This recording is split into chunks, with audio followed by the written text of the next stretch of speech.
UP के कद्दावर नेता पर जानलेवा हमले का किस्सा। जब तक वो नेता रहे तब तक जिंदगी का रहा अहम हिस्सा। जब नेताजी ने खुद की जिंदगी खत्म होने की करा दी मुनादी, तो उस वक्त उठे थे सवाल, नेताजी ने ऐसा क्यों किया। अगर मुलायम नहीं गढ़ते अपनी जिंदगी के खत्म होने की कहानी, तो आज धरती पुत्र के नाम से नहीं होते विख्यात।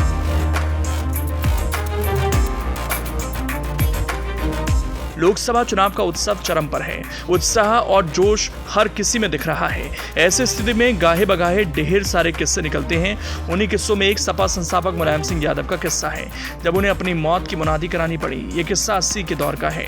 यूपी की सियासत का ये वो किस्सा है जो उस वक्त से लेकर अब तक बहुतों की जुबां पर है। मुलायम अपने काफिले के साथ मैनपुरी से लौट रहे थे, तभी उनकी गाड़ी पर ताबड़तोड़ फायरिंग होने लगी। गोलियों की आवाज सुन ड्राइवर घबरा गया। हड़बड़ाहट में गाड़ी सूखे नाले में पलट गई। नेताजी अंदर फंसे हुए थे। पीछे से आ रहे कार्यकर्ताओं को जैसे हमले की सूचना मिली, सब गाड़ी की तरफ दौड़ने लगे। उन्होंने देखा नेताजी अंदर फंसे हुए हैं। घबराकर सब उन्हें निकालने के जतन करने लगे। तभी मुलायम बोले, जोर से चिल्लाओ, नेताजी मर गए, उन्हें गोली लग गई। आखिर नेताजी ने ऐसा क्यों कहा, चलिए इस पूरी कहानी को समझने का प्रयास करते हैं। बात 1984 की है। 4 मार्च की रात 10 बजे का वक्त था। नेताजी एम्बेसडर कार से करहल के लिए रवाना हुए। उनकी सरकारी कार में करहल के नेता रामेश्वर दयाल यादव और बच्ची लाल यादव बैठे थे। कार के आगे करहल के नेत्रपाल सिंह यादव अपनी बुलेट मोटरसाइकिल से चल रहे थे। उनके पीछे मई खेड़ा गाँव के छोटे लाल यादव बैठे थे। मुलायम की कार जैसे गाँव अंबरपुर के पास पहुंची, अचानक गोलियां चलने लगी। एम्बेसडर कार पर कई बुलेट लगी। मुलायम को अंधेरे में इतना अंदाजा लगा कि आम के बाग में बदमाश छिपे हुए हैं। पेड़ों की आड़ से गोलियां चल रही थी। ड्राइवर कार को नियंत्रित नहीं रख सका। कार सूखे नाले में जाकर पलट गई। नेताजी कार के अंदर सीट के नीचे झुक गए थे।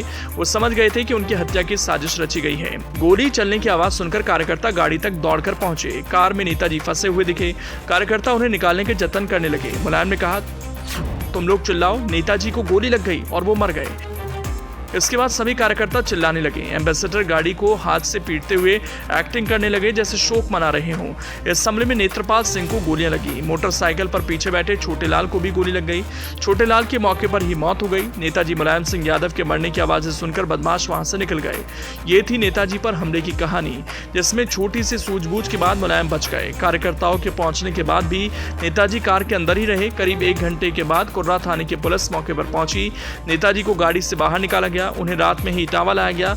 हमले के बाद मुलायम सिंह यादव सीधे इटावा मुख्यालय स्थित सिंचाई विभाग के डाक बंगले पर पहुंचे। यहां पर उन्होंने प्रेस कॉन्फ्रेंस की। उन्होंने पत्रकारों के सामने गाड़ी को दिखाया और कहा कि देखिए गोलियों के निशान। गाड़ी में 3 से 4 गोलियों के निशान थे। इस प्रेस कॉन्फ्रेंस में इटावा के आधा दर्जन और आसपास के जिलों के पत्रकार शामिल थे। लोकल अखबारों में अगले दिन नेताजी पर हमले की खबर छपी।